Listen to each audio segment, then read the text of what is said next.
Today's episode is brought to you by the Daily Gardener Friday newsletter. You can sign up for the newsletter over at thedailygardener.org.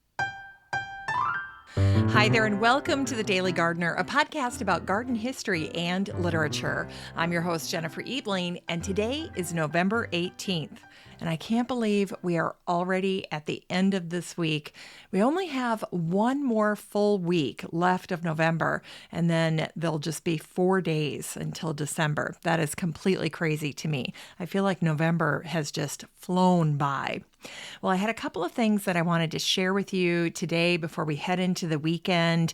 And by the way, don't go scrambling for a pen and paper. I'll put both of these things in the Daily Gardener Friday newsletter, which I have a feeling will be coming out on Saturday because I have a fundraiser to go to tonight. It'll be a fun one. It's called Fashion Fest here in the Twin Cities, and it supports one of my favorite charities, M Health Fairview's Masonic Children's Hospital. So a really great cause. And because I'm going to be spending my Friday night doing that, I will not have time to do the newsletter until tomorrow. So look for the newsletter to come out sometime tomorrow. But the two things that I'm going to share with you right now, I will put in the newsletter, so you don't have to worry about writing this down. Now, the first thing I wanted to share is this really excellent spray paint that I have found at Home Depot, and I used it on a couple of head planters that I had here at the house. So I love head planters, but sometimes I don't like the paint that's on them or the way they look.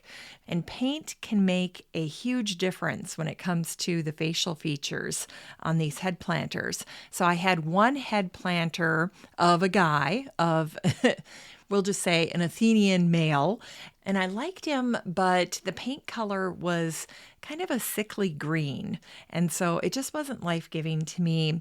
And I wasn't quite sure what I wanted to do with him. I didn't want to go darker. I didn't want to go white.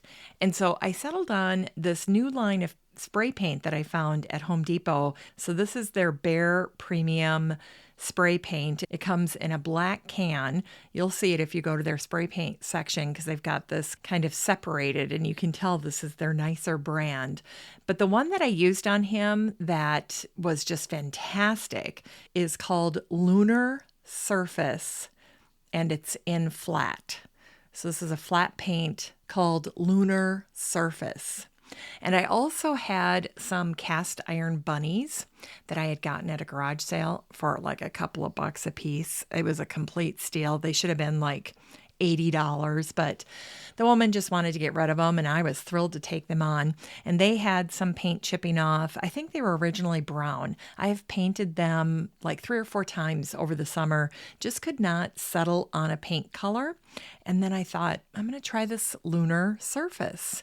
And oh my gosh, now I love them. So I will put a picture of the bunnies and this head planter so you can get an idea of what I did with both of these items and how this Lunar Surface flat spray paint looks on both of those items.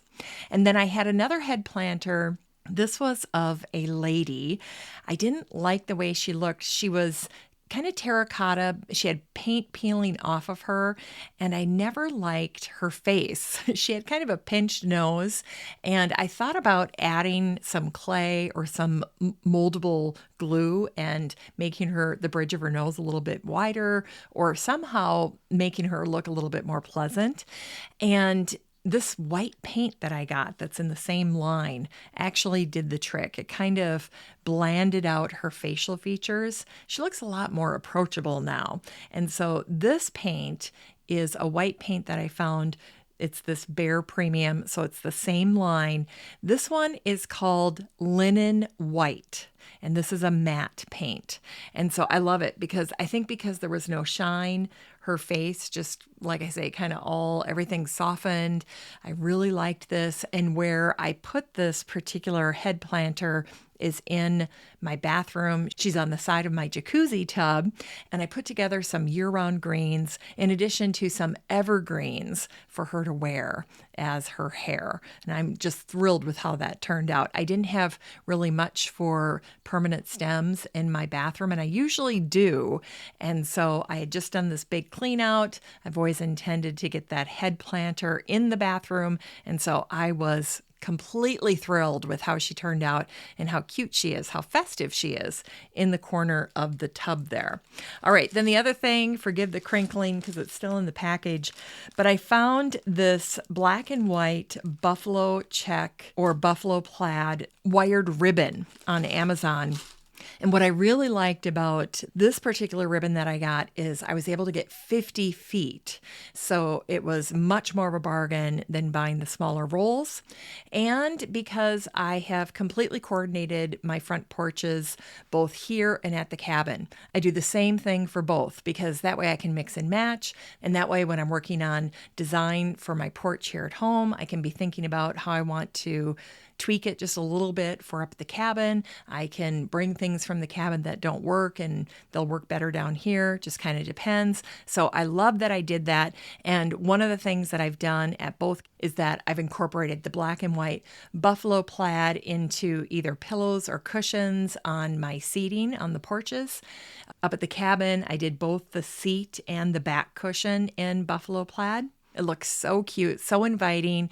It looks very country ski chalet, I will say.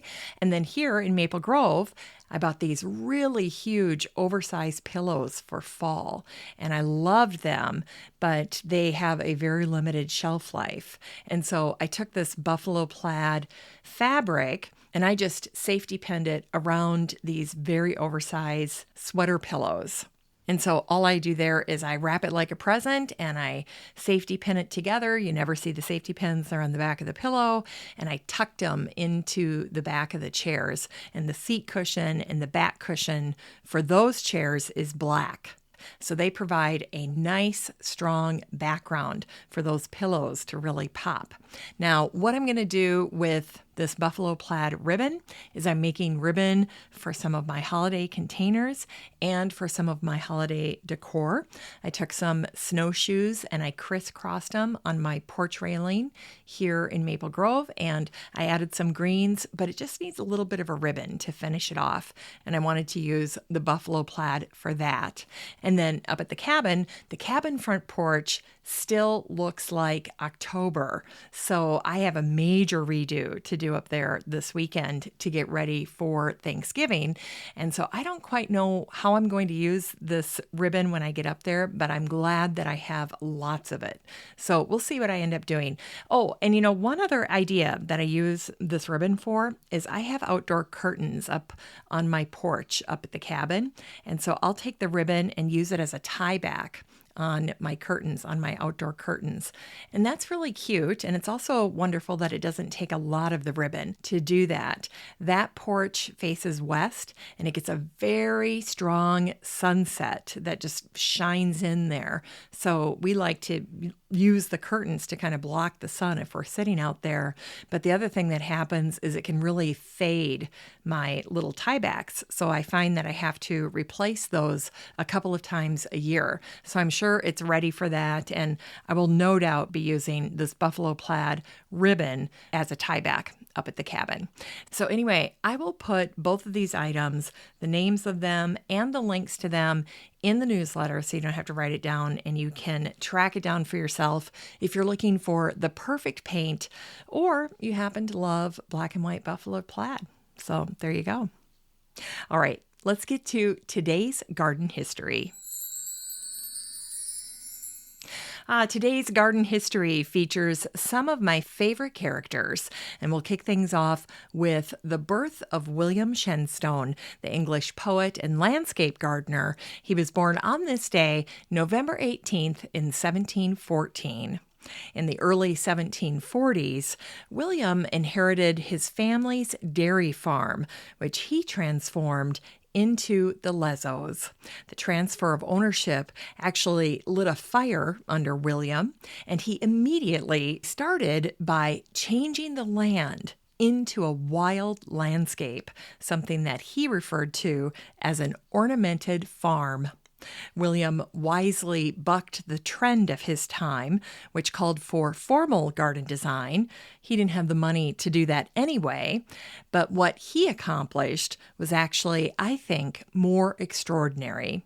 His picturesque natural landscape included water features like cascades and pools, and also structures like little temples and ruins, and they were all set against this very natural-looking backdrop. Now, what I love most about William Shenstone and his story is that he was a consummate host. He considered the garden's comfort and perspective from his visitor's standpoint. So when William created a walkway around his estate, he wanted to control the experience. So he added seating every so often along the path. And, where you have seating, you force people to stop. They stop, they sit down, they take a rock out of their shoe, they look around and they admire what they're seeing. And Shenstone cleverly placed these benches right at the spots where he thought the view was the most magnificent. And then the other thing that he did, and if you're a lover of words, if you're a lover of poetry and of wonderful quotations, you'll totally get a kick out of what Shenstone did next. He incorporated signage with beautiful classical verses and poems, and he even added some of his own sayings and his own work, which I think elevated the experience for his guests and definitely made it much more personal. After William's death, William's garden became a popular destination, and it attracted the likes of William Pitt, Thomas Jefferson, and even Benjamin Franklin. It was William Shenstone who said, "Grandeur and beauty are so very opposite that you often diminish the one as you increase the other. Variety is almost akin to the latter, simplicity to the former." So what he's saying there is grandeur and simplicity go together, and beauty can be increased when there is more variety. So keep those tips in mind from the late, great William Shenstone if you're looking to do a little bit of redesign in your garden. All right, today we also celebrate the birthday of the Swiss botanist Leo Lesquereux, who was born on this day, November 18th, in 1806. Leo was born with a naturalist's heart. He was a self-described dreamer, and he loved going out into the forest, collecting all kinds of flowers and specimens for his mom. Sadly, when Leo was just 7 years old, he was outside on one of his little nature treks, and he fell off the top of a mountain. He was carried back to his home completely unconscious, with multiple injuries to his body, as well as head trauma, and he remained motionless and unconscious for 2 weeks. His survival was a miracle, yet the fall resulted in hearing loss that would eventually leave Leo utterly deaf by the time he was a young man. Well, despite the fall, nature still ruled Leo's heart. As he matured, he tried to provide for his family as a watchmaker, but he found himself returning again and again to the outdoors. Eventually, Leo began to focus his efforts on peat bogs, and his early work conserving those bogs attracted the attention of Louis Agassiz of Harvard, who invited Leo to bring his family to America. Now, when he arrived, Leo was working for Louis Agassiz, and he was classifying the plants that Agassiz had discovered on his expedition to Lake Superior. But on Christmas Eve in 1848, the great Asa Gray asked Leo to help William Starling Sullivan, the botanist. Asa thought that the two men would get on famously, so Leo packed up his family. He went to Columbus, Ohio, and he settled in near the home of William Starling Sullivan, the great bryologist. Now, bryology is the study of mosses, and the root word of bryology is bryos. It's a Greek verb that means to swell, and it's the etymology of the word embryo. Bryology will be easier to remember if you think of the ability of moss to expand as it takes on water. And as we talked about earlier this week about the Solway moss, which was a ginormous peat bog, peat and moss share that same characteristic. They both can take on massive amounts of water and swell. So the fact that Leo, who was working with peat bogs, and William Starling Sullivan, who was studying mosses, end up collaborating together, well, it just made perfect sense. And both men had the right temperament for working with mosses. Mosses require patience and close observation, scrupulous accuracy, and discrimination. It can be hard to tell one moss apart from another. And of course, we're talking about very, very small plants. So that attention to detail is invaluable. Well, together, Leo and William ended up writing the book on American mosses. In 1873, William contracted pneumonia, which is ironically an illness where your lungs fill or swell with fluid, and he died at the end of April of that year. Leo ended up living for another 16 years before dying at the age of 83. It was Leo Lesquereux who said, "My deafness cut me off from everything that lay outside of science. I have lived with nature, the rocks, the trees, the flowers. They know me, and I know them." Great quote by Leo Lesquereux. And today we also celebrate the birth of Asa Gray, the American botanist who was born on this day, November 18th, in 1810. As a professor of botany at Harvard, Asa interacted with the top scientific minds of his time, including Leo Lesquereux and William Starling Sullivan, but also Charles Darwin. In 1857, Asa Gray received a confidential letter from Charles Darwin, and in that letter, Darwin confided, "I will enclose my notions on how nature makes her species, but I ask you not to mention my doctrine." Well, Darwin revealed his concept of natural selection 2 years later in his book, On the Origin of the Species. Asa and Darwin mutually admired each other, although Asa's masterwork, called Darwiniana, deviated from Darwin's because Asa purported that religion and science were not mutually exclusive. Asa was a prolific writer. His most famous work had a very long title. It was called The Manual of Botany of the Northern United States, from New England to Wisconsin and south to Ohio and Pennsylvania inclusive. But today it's known simply as Gray's Manual. When the botanist Joseph Trumbull Rothrock arrived at Harvard, he worked every other day in the private herbarium of Asa Gray. And of his friend and mentor, Asa Gray, Joseph Trumbull Rothrock said these words: "He was kindness personified, though a strict disciplinarian and a most merciless critic of a student's work. I owe more to him than to any other man, and I never think of him without veneration." High praise. And finally, today we celebrate the birthday of Margaret Atwood, the Canadian poet, novelist, literary critic, environmental activist, and inventor. She was born on this day, November 18th, in 1939. In the 1986 book, Bluebeard's Egg, Margaret wrote about gardening, and her words have become quite famous. She wrote, "Gardening is not a rational act. What matters is the immersion of the hands in the earth.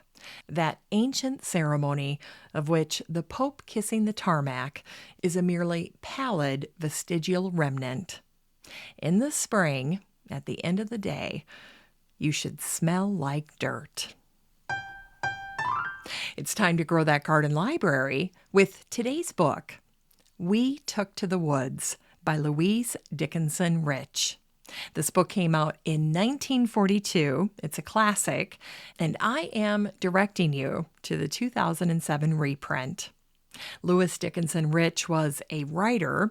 She died in 1991, and she's remembered for writing about the New England area, especially Massachusetts, where she was born and raised, and Maine, where she lived as an adult. This autobiographical book was her first book, and it's also regarded as her most famous and well-known work. We Took to the Woods is set in the 1930s when Louise and her husband Ralph lived in a remote cabin near Umbagog Lake. Louise's book has been described as a witty account of a Thoreau-like existence in a wilderness home. In a 1942 review of the book in the Boston Globe, the story of how Louise met her husband Ralph came to light. Louise taught school. She went on a holiday canoe trip to Maine, and she saw a man cutting wood. He saw her too, and he asked the girls to stay and eat. She was apparently with some friends.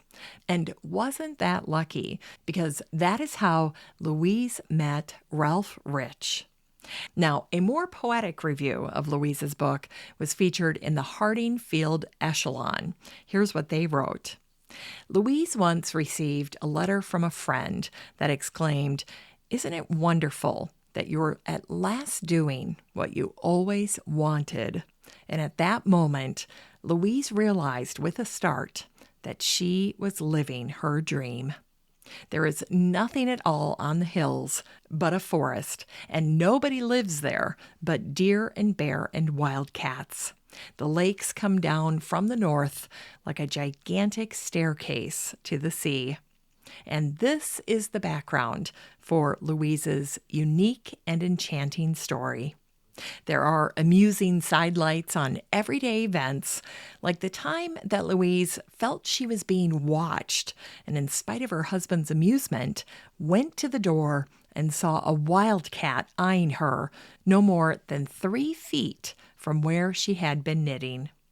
We Took to the Woods is more than an adventure story, and it's more than a simple nature study. It is a shining, refreshing picture of an entirely new way of life.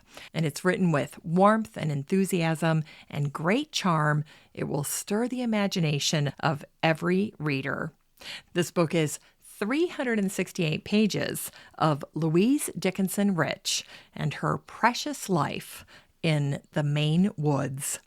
You can get a copy of We Took to the Woods by Louise Dickinson Rich and support the show using the Amazon link in today's show notes for around $2. And for that price, everyone should have it in their garden library.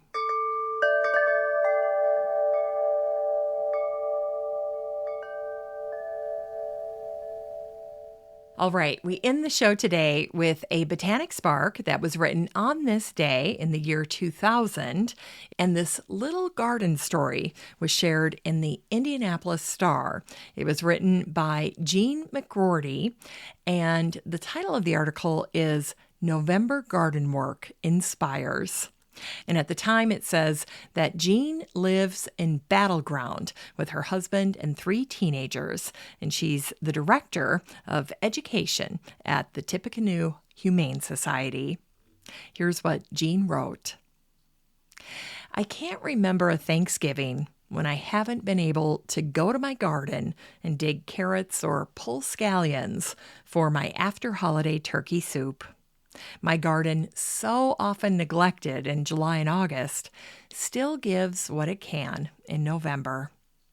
I am not a good gardener, but I enjoy doing what little I do. My favorite chore is digging my little plot, a pleasure I have twice a year, once in March and once in November. I have a tiller, but I never use it. I prefer to use a garden fork with wide, flat tines, a short stem, and a bright red handle.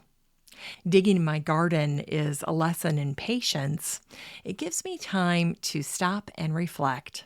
And then I love what she says next. She says, "It is a thinkless job." Not a thankless job, a thinkless job. There is no mental work involved, just the rhythm of tapping soil with the tines to find the right spot, pushing the fork into the soil, lifting it up, and turning it over again and again and again. When I do this, I can turn my mind to other thoughts, listen to other sounds, see other things than the fork and the soil. It's a time to reflect on seasons and work and growth deferred, but growth that will come again someday, of how fertile my soil will be in the spring. I listen to squirrels rustling in the dry leaves, the neighbors calling the wayward dog, and the sound of the wind in the bare trees. There are still green things. There are the carrots and the onions that I didn't harvest in the summer. There are chamomile plants, their new growth leaves creeping along the ground, unaware that snow and ice and below zero are coming. I let my lettuce go to seed last spring, and lo, there are some tiny pale green lettuce plants hoping to grow bigger before the snow comes. My snow peas are up and beautiful and blooming with a dozen colors of purple, but I know I won't find any pea pods before Christmas. There's still a little bit of parsley left, and I'll pick sprigs of it until it's covered with snow.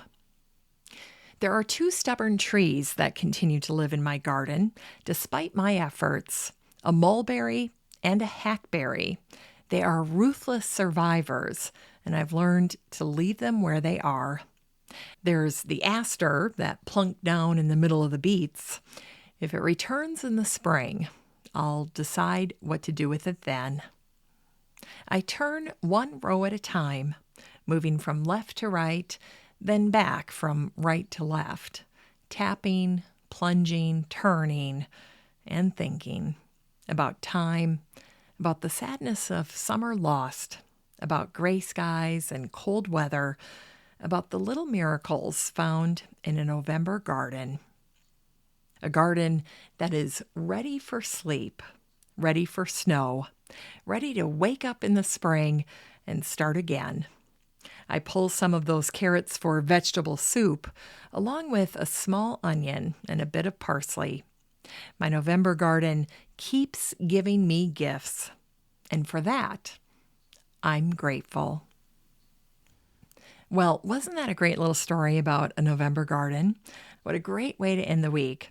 And don't forget to sign up for the newsletter. It'll be coming out tomorrow, so stay tuned. The Friday newsletter on a Saturday, making for a wild and crazy weekend, which it probably is anyway, because it's the last weekend before Thanksgiving. So I know you have plenty to do.